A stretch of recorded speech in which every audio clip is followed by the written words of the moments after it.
Turning to some news that has broken since we've been on the air, Axios reporting that former director of the FBI, Jim Comey, has been subpoenaed in a wide-ranging grand conspiracy case against the ex-officials who investigated and some who would go on to prosecute Donald Trump. That's according to two sources with knowledge of that situation. The subpoena for Jim Comey was reportedly issued last week and relates to his alleged role in the drafting of a January 2017 intelligence community assessment concerning Russia's election interference that favored Donald Trump. This so-called grand conspiracy case is based in the Southern District of Florida, and it relies on the belief that officials who worked for President Barack Obama and later Joe Biden broke the law back then before they knew who would win the 2016 election to try to undermine Donald Trump from his 2016 election through his federal indictments in 2023. It sounds bat bleep crazy, but it's really happening. I want to bring in New York Times Justice Department reporter Glenn Thrush. He's reported extensively on the Trump administration's retribution efforts, as well as the many years of investigations into Russian interference. Also joining us, former top DOJ official, general counsel, and former general counsel for the FBI, our legal analyst Andrew Weissmann, who was many moons ago, many lifetimes ago on the Mueller investigation, which was the post-2016 investigation into whether Donald Trump's campaign had any ties to Russia. This all sounds like a soap opera, and it sounds crazy, but I just want to put before both of you what we're learning today and what we had as background and ask you to tell us what this means. Again, this is from Axios. Andrew Weissmann, who's reporting former FBI Director Jim Comey has been subpoenaed in the wide-ranging conspiracy case against the ex-officials who investigated and prosecuted Trump. Tell me what this means. And we should make clear this is totally separate from the Trump administration's efforts to indict him in the Eastern District of Virginia. That was where Lindsay Halligan went in because the career officials wouldn't. This is a different investigation based in Florida with the perception, at least, of friendlier jurors and friendlier judges. So there's substance to talk about and there's procedure to talk about. Substantively, it's a little bit odd because many people will remember that James Comey, if you're looking at him in connection with his purportedly trying to undermine Donald Trump's 2016 bid for the presidency, many people will be going, what are you talking about? They can remember the events of October, let alone in July of that year when Jim Comey did things that dramatically hurt Donald Trump's opponent, Hillary Clinton, both in July when he gave a press conference and denigrated her, and then when he announced in October that he was reopening the investigation. So that's the same person who, at least if the reporting is correct, is supposed to be engaged in a conspiracy to undermine Donald Trump. There also, as you have reported over and over again, Nicole, there have been investigations into this by the Inspector General and by John Durham himself, and nothing was found. In fact, they cleared him of, and sort of the whole time period of any sort of wrongdoing in terms of any sort of intentional misconduct that was engaged in to hurt Donald Trump. So that's sort of substantively. Procedurally, it's quite odd because even though this is apparently a very different investigation than the one in Virginia, remember the government is appealing the dismissal of the Comey indictment in Virginia, and so that is pending. And so you do not, under DOJ policy, or at least under DOJ policy up till today, you don't subpoena somebody who is actually you are targeting in a criminal case. He has every right in that situation to not only not be subpoenaed under DOJ policy, but he would have every right to assert the Fifth Amendment because the Department of Justice is trying to prosecute him and to get that case reinvigorated. So it's very, very odd.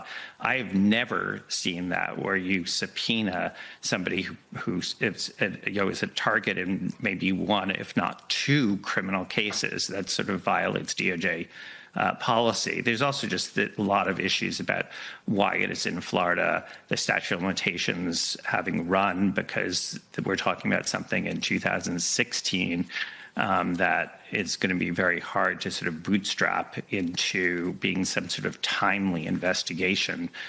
So there are lots of procedural issues as well as substantive issues here if this reporting is accurate. So the conduct that is reportedly under scrutiny, Glenn, is about the intelligence community assessment concerning Russia's election interference, that Russia favored Trump. I believe Russia has said publicly, standing next to Donald Trump, that it and he, Vladimir Putin, favored Trump. The other piece that I think Andrew's getting at is that John Durham investigated the intelligence community's conduct in the Steele dossier. That resulted in 0 successful prosecutions, spent millions of dollars, went on longer than the Mueller probe. Horowitz, who was the inspector general at DOJ, looked at Comey's role in that specifically. And Jim Jordan has been holding hearings all over the country investigating these things for the better part of 9 years. What is newly under investigation, or are there simply new investigators? It's not clear. I should say we haven't confirmed the latest Axios report, but it's very consistent with what we've heard in the past and what we've reported in the past, which is the issuance of a dozen subpoenas with regard to the investigation into that intelligence assessment. The principal target of this is John Brennan, who is a former administration official. And the saga of this is quite remarkable in and of itself. The initial investigation was tasked to the Trump-appointed U.S. attorney in eastern Pennsylvania. As we have reported, it appears he wanted nothing to do with this. And Todd Blanche, Pam Bondi's number 2 at the Department of Justice, shipped this down to Jason Quinones, who is responsible for the investigation into the quote-unquote grand conspiracy. What is the grand conspiracy? Hard to say. It's a notion of Donald Trump. It's this fantastical idea that there was a broad conspiracy by all these officials to destroy Donald Trump through various means, but it seems to have focused more squarely on this intelligence assessment and the use of the Steele dossier. It gets very, very complicated, and also, as Andrew said, the 5-year statute of limitations has run out, and again, apart from the fact that Eileen Cannon, the judge who essentially let Trump slide on the Miami documents, on the Mar-a-Lago documents case, it's her jurisdiction. It's impossible to figure out why it's down there. So the bottom line is this seems to be a mashup of 2 of Donald Trump's obsessions, putting Jim Comey in court in one way or the other, who he regards as an enemy, and investigating this very, very broad conspiracy that Trump sees as seeking to undermine him. Good evening from New York. I'm Chris Hayes. You know, every once in a while, you just have to remind yourself that the president of the United States is a sociopath. Or, at the very least, being charitable here, he just can't help himself from acting like one. And that's particularly relevant right now as the man is directing the military might of this nation in yet another war in the Middle East, and that is not going well. The state of American leadership as the U.S.-Israeli war against Iran nears the end of its 3rd week is bad, with no signs of it ending soon. According to Reuters, more than 2,000 people have been killed across the 14 countries. 14 countries now affected. That includes, of course, 13 U.S. service members who've died, with at least another 200 wounded. But in the Oval Office today, Donald Trump told everyone he thinks everything is going just great. And it's going to be over with pretty soon. We've obliterated their Navy. We've obliterated just about everything there is to obliterate, including leadership. Their Navy's gone. Their Air Force is gone. Their anti-aircraft equipment is gone. We're flying wherever we want, Pete. We have nobody even shooting at us. We have nobody shooting at us. He sat in front of the press corps and said that while the Iranian military released footage it claims shows a U.S. F-35 fighter being hit over Iran. We've not confirmed the video, though a short time later, a military spokesperson confirmed that an F-35 made an emergency landing at an American airbase in the Middle East after flying a combat mission over Iran today. Donald Trump is doing what he usually does. Remember, we saw this during COVID. Lying about the situation, spinning madly, oscillating, running all over the place, telling one lie after another as oil prices shoot up and the cost of gas surges across the country. And Trump repeats what is quickly becoming this entire administration's line about this debacle. Hey, it could be worse. Everything was going great. The economy was great. Oil prices were very low. Gasoline was dropping to, we had $1.99, $1.85. We had great everything. And I saw what was happening in Iran, and I said, I hate to make this excursion, but we're going to have to do it.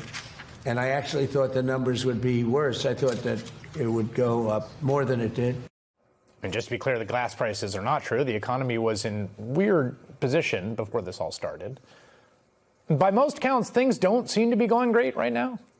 And Donald Trump's sociopathic behavior, his inability to show any tact or decency or just appreciation that there's other human beings in the room with him who also have inner lives, emotions, right? It was on full display as he hosted the Prime Minister of Japan in the Oval Office today and gave this genuinely shocking answer to a Japanese reporter's perfectly legitimate question about coordination or lack thereof with allies during this war. Why didn't you tell U.S. allies in Europe and Asia, like Japan, about the war before attacking Iran? So we are very confused about we Japanese citizens. Well, one thing, you don't want to signal too much. When we go in, we went in very hard, and we didn't tell anybody about it because we wanted surprise. Who knows better about surprise than Japan? Okay? Why didn't you tell me about Pearl Harbor? Okay? Right? He's asking me, no, you believe in surprise, I think much more so than us. It's the President of the United States snapping at a man who certainly was not alive when Pearl Harbor occurred, asking why Japan did not warn the United States about the 1941 attack, all while the Prime Minister of Japan sat there.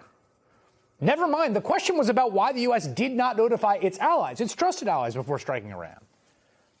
It seems pretty evident how uncomfortable the Japanese Prime Minister is as she sits there listening to the American president say, quote, who knows better about surprise than Japan? You believe in surprise, I think, much more so than us.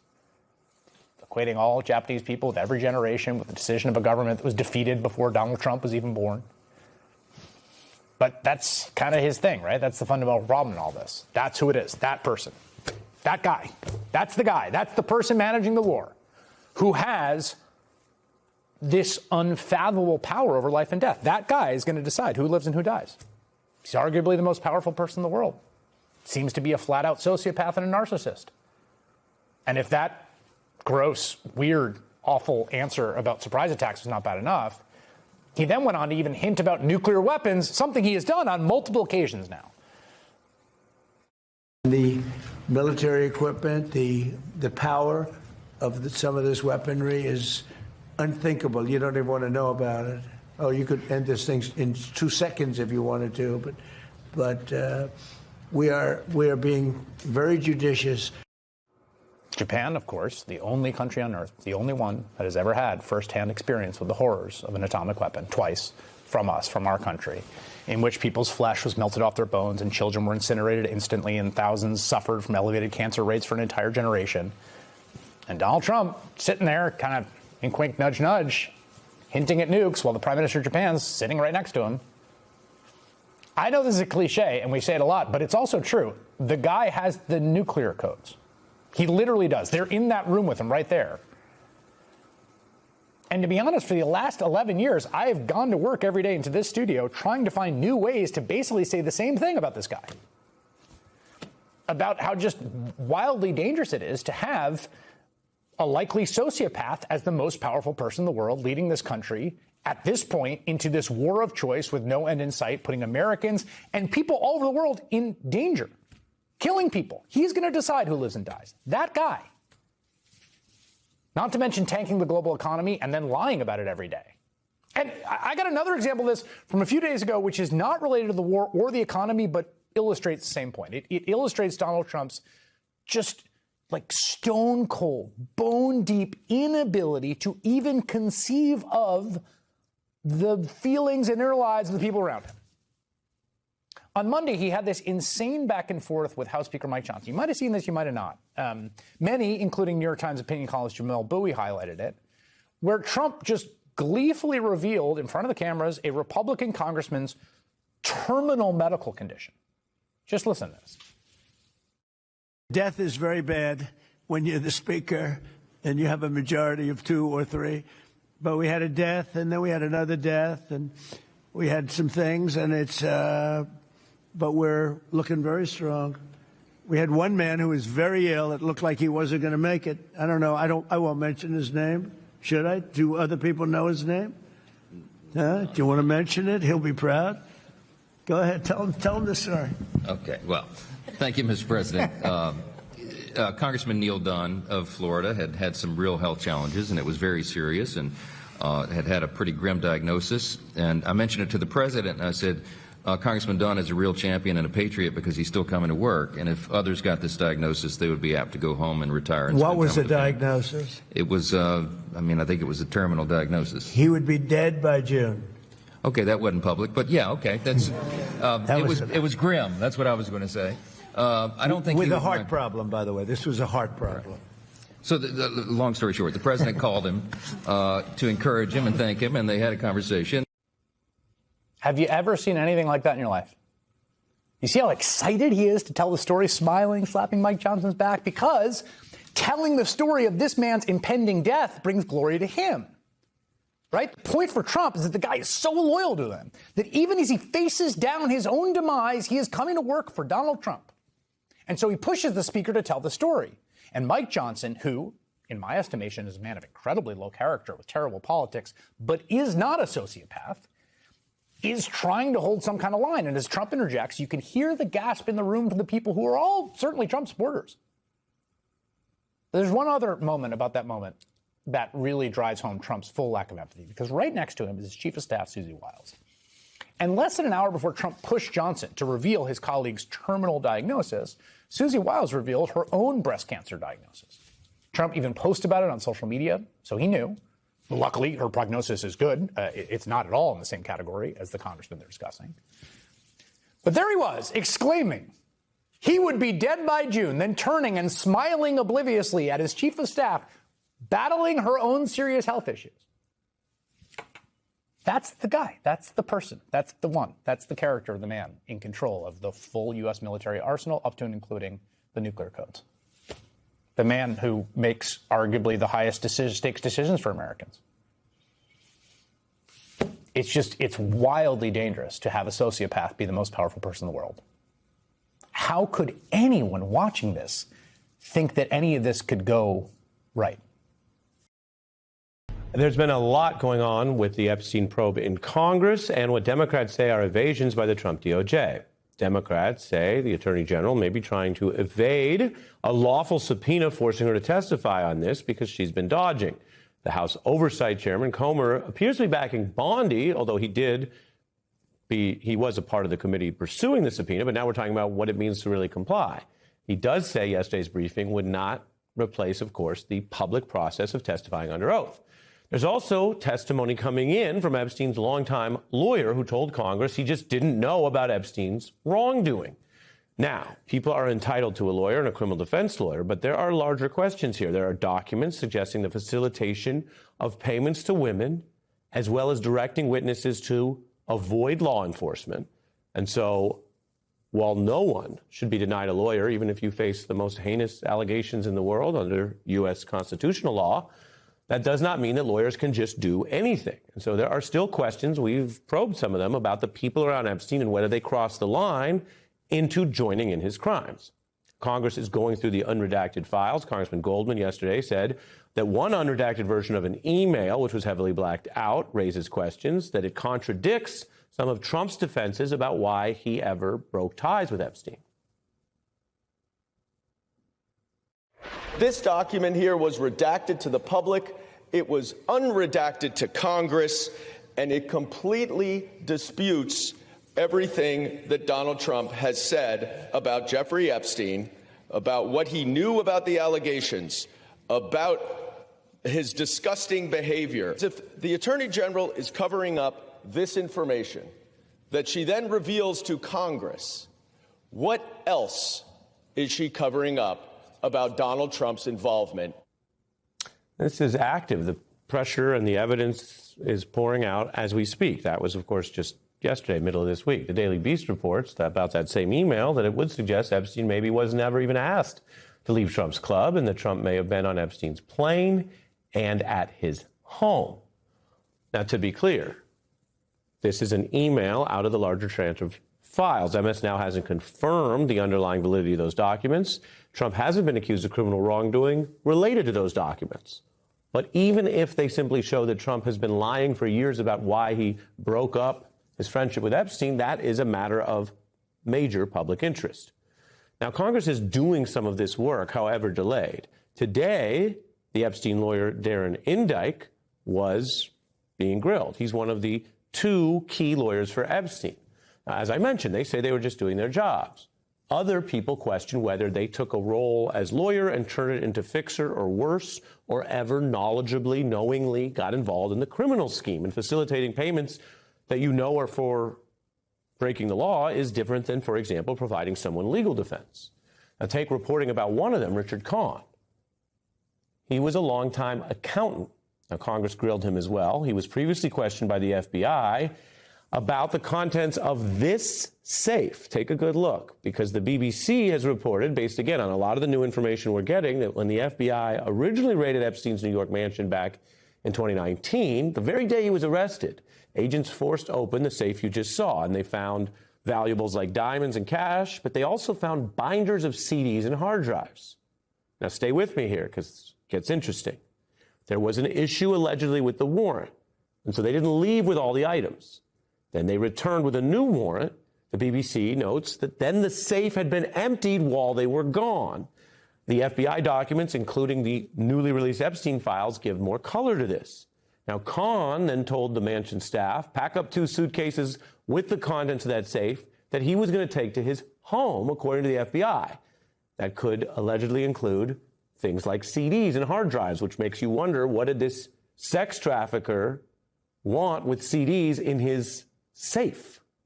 After the FBI spoke to Kahn's then lawyer, he agreed to hand over those suitcases, allegedly untouched. He didn't want agents coming to his house, though, and declined to say who told him to remove the items. This is when your accountants need accountants and your lawyers need lawyers.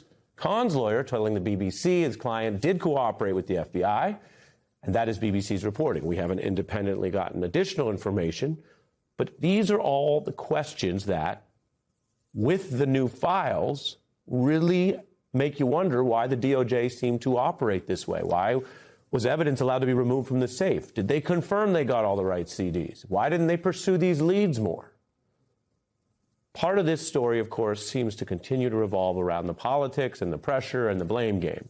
But another big part of it is still about the victims and the evidence and how long it took to get any kind of justice, and why, even when you had an FBI warrant, you could go in, take stuff out of that safe, and then return it on your good word and promise a little later on.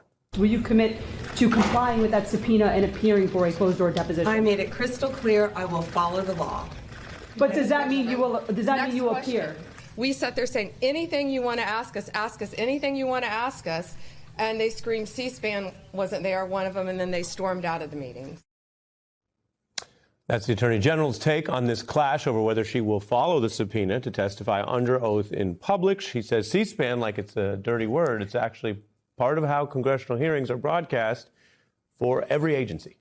We're joined now by Attorney Nancy Erica Smith. She has done civil rights work and represented numerous victims of workplace harassment and sexual assault. Welcome back. Thank you. Let's start with what sounds like a very unusual situation with Epstein's former lawyer and accountant. Mm-hmm. Congress is finally taking this testimony. I walked through some of the odd scenarios, including that safe. We can put the photo back up. Your view of all that? Well, the FBI has never been great on sexism. I mean, the FBI has been sued for sexism and misogyny many, many times. So I think that the FBI, in this case, certainly decided to protect the powerful and the connected, and women and young girls just didn't matter, because it's outrageous that they left the safe and somebody was able to take stuff out of it, bring it to his home, and then they didn't show up to the home with a warrant for the whole house. I mean, they wouldn't. What do you mean he wouldn't let the FBI in the house? It's all absurd. And when you're dealing with someone like Epstein and you find out that he has CDs and hard drives, and you know that he has a surveillance system, and you know now from the files that were released that he would talk to people about, let me get the records of this and the email of that and prove where people were, what other questions does that raise in a competent probe of what's on the CDs? In a competent probe, well, many of the young victims have said that he videoed them. So and there's certainly some evidence in the files that he was blackmailing people, that he would say things like, well, I would never tell your secrets. Well, that's a way of saying, maybe I'll tell your secrets. So the CDs, they may have settlement agreements. They may have legal documents. They may have information about the numerous shell corporations. It says that the investigation was never serious from the time that it was dismantled and he got a sweetheart deal in Florida right up until the time he died. And so everyone's entitled to a lawyer. And, when people hear us say that, I mean that. There's some people in this country who don't care about the constitutional rule of law.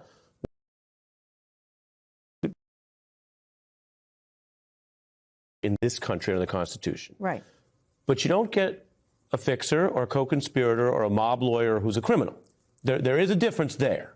And so I don't want to be misheard as impugning anyone's right to counsel. But Mr. Indyk says to Congress, now that these questions late are being asked, he says to explain all of this money stuff, Mr. Epstein, quote, had difficulty accessing credit cards from banks. He required cash to pay for expenses like maintenance, repairs, and daily household needs, meals, gifts, gratuities, and fuel for his private aircraft.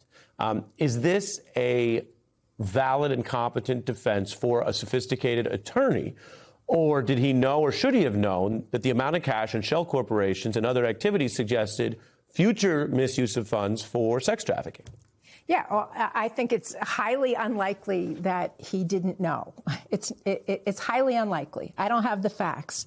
But we do know that Khan, Epstein's accountant, testified that the Epstein estate settled with Jane Doe number 4, a very important Jane Doe. Jane Doe number 4's files were hidden until Trump bombed Iran and changed the subject. Jane Doe's number 4 files were only found missing because of the Maxwell discovery. And people noticed that Bates stamps, numbers that lawyers use to identify documents, were missing. So we get, finally, right after bombing Iran, we get the Jane Doe number 4 files. Now, lying to the FBI is a crime. Martha Stewart went to jail for it. All people interviewed by the FBI are told that. Jane Doe number 4 alleged to the FBI that Epstein abused her when she was 13 and that Trump abused her when she was 15. Khan, Epstein's accountant, testified that the Epstein estate settled with Jane Doe number 4 for both Epstein and Trump. His lawyer tried to walk that back. Indyk refused to confirm or deny that. Now, how do we get to the bottom of that? Congress passes a law invalidating all NDAs from the Trump or the Trump Organization, from Epstein, any of his entities, from the estate, or based on any activities at the Epstein properties. Let's have the truth. We want the truth, no NDAs. So today we got some brand new entries into the competition for biggest alleged grift of the Trump administration. And I guess I should say biggest grift so far. There's time to go, people, time to go. But truly, today we learned about multiple alleged grifts that could be some of the biggest grifts in American history. Let's just start with Corey Lewandowski. And you may know him as Trump's former campaign manager or as Kristi Noem's alleged secret boyfriends, an allegation they both deny. But officially, Corey Lewandowski's title in the federal government is special government employee. Basically, he had been a de facto chief of staff to Kristi Noem at DHS, and the role was supposedly unpaid. But today, NBC News reported that Lewandowski was at the very least trying to use that position to enrich himself. Here's the headline. Some DHS contractors told White House officials they were asked to pay Corey Lewandowski. Now, the big allegation in this piece is about the private prison company GEO Group. It is one of the biggest private prison companies in the country and is a key part of ICE's system of detention centers all across the country. A senior DHS official and 3 people familiar with the discussion told NBC News that after Trump was elected during the transition, Lewandowski told the founder of GEO Group that he wanted to, quote, be paid in exchange for protecting and growing GEO Group's DHS contracts. Protecting and growing is doing a lot of work there. Now, those sources said that the founder of GEO Group declined that offer. Then months later, Trump was sworn in, Kristi Noem was made Secretary of Homeland Security, and Lewandowski got his quote-unquote unpaid special government employee gig. So Lewandowski and the founder of GEO Group had another conversation. Now, 2 industry sources familiar with the matter told NBC News that in that conversation, the founder of GEO Group offered to put Lewandowski on retainer, basically a recurring consulting fee. But those sources say that wasn't enough for Lewandowski because he wanted to be compensated based on the company's new or renewed contracts with DHS. So basically, as a government employee, he allegedly wanted to make money for giving government business to this company. Now, the founder of GEO Group declined that deal, and then in the months that followed, the length of 2 of GEO Group's federal contracts shrank, and their detention centers sat idle, even while DHS is spending billions building massive new detention centers all around the country, sometimes giving contracts to very inexperienced companies.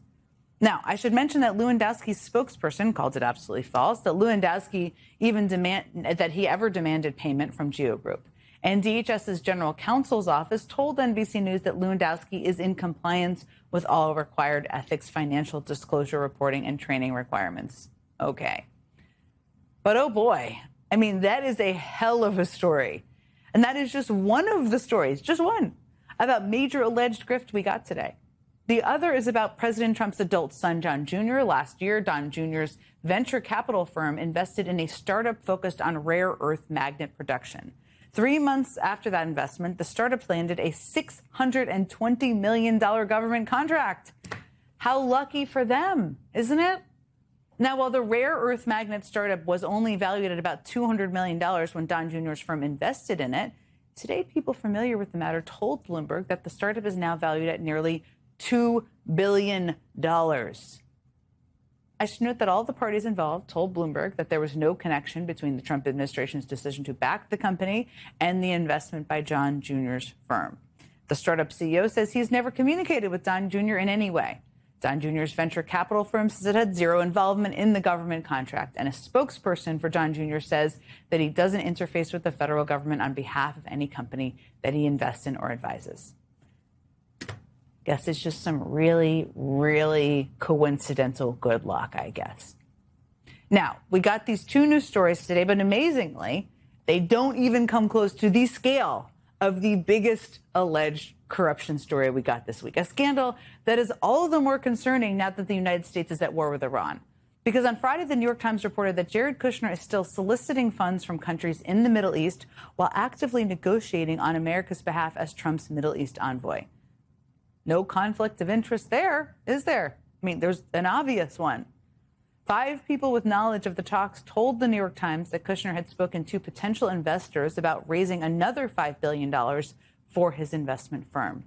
2 people briefed on the discussions told the Times that Kushner's firm has already met with the Saudi Arabian Public Investment Fund, and that other sovereign wealth funds from the countries like the UAE and Qatar are also expected to be asked for more. Now, the chief legal officer for Kushner's investment fund told the Times that the firm does not intend to take any additional capital while Jared is volunteering for the government. And a spokesperson for the White House said that Kushner only acts in the best interest of the American people, however they define that. I don't know about you, but I would like someone to double check all of that. And thankfully, Democrats in Congress are on the case. One of the Democrats leading that charge, the ranking member of the House Oversight Committee, Robert Garcia, joins me now. Okay, one of our amazing producers, Sam, put that all together. We may have missed some things. There were so many details. But you and Senator Wyden sent 2 letters today, one demanding answers from Kushner's investment firm about what they have been doing, the other demanding answers from the White House about what exactly Jared has been doing on behalf of the U.S. government. Give us the specifics of what information you are looking for, what you want from them. Sure. And let me first give some more information. I mean, let's first remember that when Jared Kushner was involved in the first Trump administration, just a few months after leaving the White House and Trump won, he actually goes on just months later and gets $2 billion from the Saudis for this same investment fund. And we had questions then. We've continued to ask questions of how Kushner was then able to go and get other additional support from other countries. And now we have this new information that he is going around to countries across the Middle East and getting billions of dollars again for this investment fund, while essentially being the lead envoy on Middle East issues for the Trump White House. This is corruption. This is the most corrupt administration. And what Jared Kushner is doing clearly stands against ethics, principles, laws of separation of powers and the private sector. And what we have to do at this moment, both on the Senate side and the House side, is vigorously investigate Kushner, the companies that he's involved with, the investment firm itself, and ask our friends and allies, what the hell is going on? Why are the Saudis pumping billions of dollars into essentially Kushner's investment firm while he's putting Middle East policy together for Trump? It all is a coincidence, according to them, which, you know, if you believe I have a bridge to sell you in Alaska or somewhere. Let me ask you also about Corey Lewandowski, because I just went through some highlights of this eye-popping NBC story that just came out today. You have your hands full investigating a lot of people and all sorts of things, but there's a lot of interest in these DHS contracts, in his role too. What can you do to get to the bottom of that? Is that something you and your colleagues are going to investigate? We're actually making pretty good progress. So over the last few months, we have already been looking at DHS and Lewandowski. We've had folks approach us. We've had interviews and conversations with folks that have all been concerned that essentially Lewandowski has set up a pay-to-play scheme at DHS, where folks are essentially going through him to get big government contracts, and then he is somehow benefiting from those contracts. And reporting that's come out here in the last couple of days, particularly reporting through NBC, has made it very clear that our suspicions, all the evidence is pointing in the same direction. That Lewandowski, who apparently has had a special relationship with, of course, with Secretary Noem, is somehow benefiting financially directly by putting together these deals, these contracts as a special government employee. And so we have questions, not just for Lewandowski, not just for DHS, but we're going to those companies directly. And the companies know that they cannot hide from the Oversight Committee forever. They're going to have to answer our questions. And we're continuing to hear, by the way, from even voices inside the administration that are actually seeing and they believe witnessing corruption directly from Lewandowski and Noem. So we're going to get to the bottom of this. It's a big part of our investigation, and I'm glad that folks are beginning to talk to us on this issue. That's a juicy one. I hope you'll come back and talk to us about that, too. Congressman Robert Garcia, thank you as always. Today, new security concerns after multiple drones were reportedly detected above a Washington Army base that houses some of the Pentagon's most senior officials. 3 people briefed on the situation tell the Washington Post it happened over Fort McNair. That's also home to Secretary of State Marco Rubio and Defense Secretary Pete Hegseth. It's unclear where the drones came from, and the Pentagon declined to discuss the Post's report. Let's bring in one of the reporters on that story, Isaac Arnsdorf. Here in studio, MS Now senior national security reporter David Rhodes. So, Isaac, what more can you tell us about these drones? Well, importantly, the administration has not determined what they are, where they came from, or what threat they posed.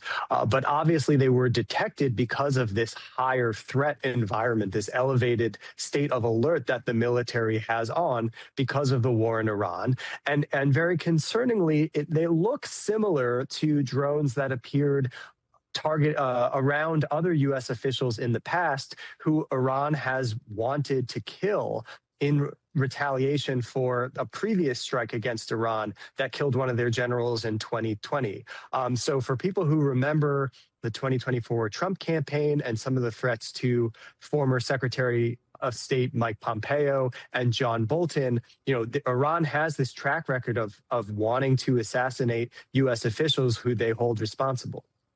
So, David, how concerned are American officials right now about potential Iranian retaliation here in the U.S.? There are concerns because Joe Kent, who's the head of the National Counterterrorism Center, just resigned. That post is empty. And it's a variety of things. It could be these drones. And Isaac's right. It was a great story. There's so little regulation or understanding of the drones that are in the air in this country. There was all those things in New Jersey about a year ago. But it's not clear. Other threats would be more of a homegrown attack.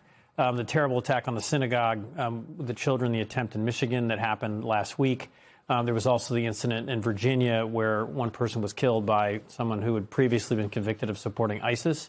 So that's this sort of lone wolf thing where someone's inspired to take action. There's less concerns about a cell, some kind of organized group in the United States that's going to carry out an attack. So it's a wide variety of things, but they are on the lookout and are very concerned about what could happen. And Isaac, Fort McNair is very close to both Capitol Hill and the White House, but you note that it doesn't have the same safety buffer as other bases. What are you hearing about potential efforts to boost security there now? So we were told that there were increased security measures put into place after these drone sightings. There was a meeting at the White House about other possible responses. There was a discussion about whether the secretaries who are living there need to move, and they decided not to.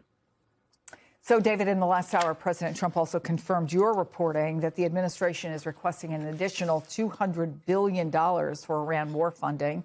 Secretary Hegseth was asked about that funding earlier today, and here's what he said. I think that number could move, obviously. It takes money to kill bad guys. So we're going back to Congress and our folks there to ensure that we're properly funded for what's been done, for what we may have to do in the future, ensure that our ammunition is everything's refilled, and not just refilled, but above and beyond. I mean, President Trump, as he said, rebuilt the military in his first term, didn't think he'd use it as dynamically in his second, but he had. So thank goodness he did that. It takes money to kill bad guys, not exactly specific, although the president said today, among other things, that the U.S. has an unlimited supply of upper and middle armaments. So what do we know about this? Tell us more about your reporting and what you make of Hegseth's response. And I first want to credit the Washington Post. They had the first thing on this number, but yes, two other officials confirmed it to me. There isn't an unlimited supply of weapons. The problem is that we've used so many of these expensive interceptor missiles to try to shoot down these Iranian drones. We've used a lot of these sophisticated drone bombs like the Tomahawk missiles. And this is really most of the money, the $200 billion, would go to replenishing those munitions. And then the president, though, was striking, and we just quickly talked about this earlier. Over the course of this morning, I've heard a different explanation for what the objectives are by the Trump administration from Defense Secretary Hegseth, Director of National Intelligence Gabbard, the Commerce Secretary Scott Bessent, and then the president himself. Hegseth said it's to eliminate Iran ever having a nuclear weapon. Gabbard doesn't even mention that thing. Bessent talks about somehow lifting sanctions on Iranian oil and stopping it from going to China. I don't know if he's going to seize that oil. And then the president himself says, yes, $200 billion, but no boots on the ground. And just as the first segment showed, it's critical to reopen the Strait of Hormuz. And I've been speaking to military experts. You need ground troops to do that. You need them to somehow take control of the coastline there in Iran and stop the Iranians from firing drones at ships. And you need them to continue to hold it, right? Correct. And so, look, it's very hard to run any administration, but this morning has not been the clearest from this administration in terms of the objectives, what it's going to cost, and when will this end. David Rohde, Isaac Arnsdorf with his great reporting as well. Thank you both. Let's bring in University of Michigan economics professor Justin Wolfers. Good to see you as always. What do you make of the Fed decision to keep interest rates steady? Well, it's pretty much what everyone expected. The Fed was very careful in what it said. And I think the real news actually was in the press conference. Jay Powell sounded what you would call hawkish. Hawkish means particularly worried about inflation and the likelihood of further rate cuts. It became a little bit less likely that we'll see too many rate cuts anytime soon. The Fed seems very worried about inflation. I personally am a little bit more worried about unemployment rising. And the problem with the current moment, the problem with tariffs and the problem with war is these are both what economists call supply shocks. Supply shocks create two bad things at the same time, higher inflation, higher unemployment, and that's why things feel a little bit more grim this morning. Just sticking with the rates, analysts are saying at most one cut this year from the Fed. Any idea? What are you seeing? Yeah, so in fact, Powell pointed to this directly yesterday in the press conference. If you look at the precise median, the middle person on the Fed, they're currently at 2 cuts, but a sizable number of people moved across to 1 cut. It's actually very hard to talk about the future right now. It's always true, but it's doubly true right now, which is no one knows how long Iran is going to go on for. And the longer it goes on for, the more disruption it causes, the more that turns from purely a national defense story or a foreign relations story to an economic story. And it could very easily become the overwhelming economic story of the next few months. And if that's the case, everything's up for grabs. You touched on the inflation problem, wholesale inflation coming in hotter than expected for the month of February, rising the most in a year. What does this tell you, and where will Americans, do you think, feel it the most? Yeah, so look, the president promised us that he'd get prices down on day one, and he hasn't done that. There was obviously a first set of tariffs, and part of what's going on right now is those tariffs still working their way through the system. Remember, we spent so much of last year. The tariffs are on, the tariffs are off, the tariffs are on, the tariffs are off. Right now, they're on, and they're continuing to be felt. But what people are really going to notice is gas prices. There's a very, very quick feed through from when oil prices rise, and they're rising literally minute by minute, to changing prices at the pump. And you're already seeing that. Gas prices are up about 30%, but oil prices are up even more, suggesting that you might see a little bit more pain at the pump. Yeah, in fact, just today, gas prices are up 90 cents a gallon since this war began, which is less than 3 weeks ago. Oil prices hit nearly $115 a barrel this morning after the overnight strikes on energy infrastructure in Qatar. I'm just wondering, why didn't tapping into those emergency reserves seem to have much of an effect? Because what's in those reserves, it feels very impressive. It's millions and billions of barrels, and that feels like a lot. But what is stuck in the Middle East right now, stuck because you can't get any oil through the Strait of Hormuz, is much, much larger.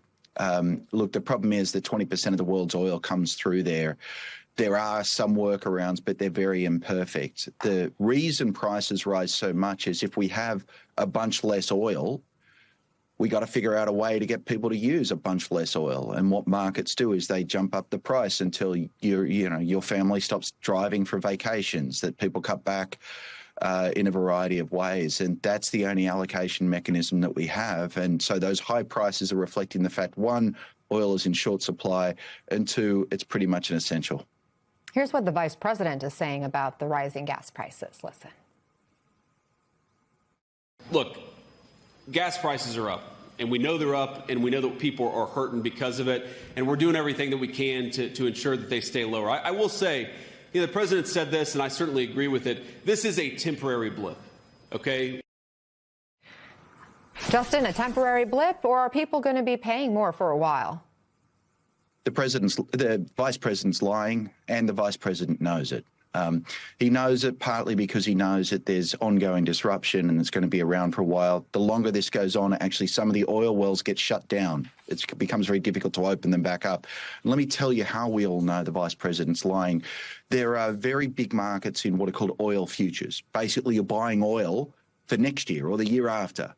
And we can see already what those prices are doing. And so what has gotten all the headlines is that the price of oil today has gone up very, very sharply over the past few months. But the price of oil for 2027, 2028, even 2029 are much higher than previously was.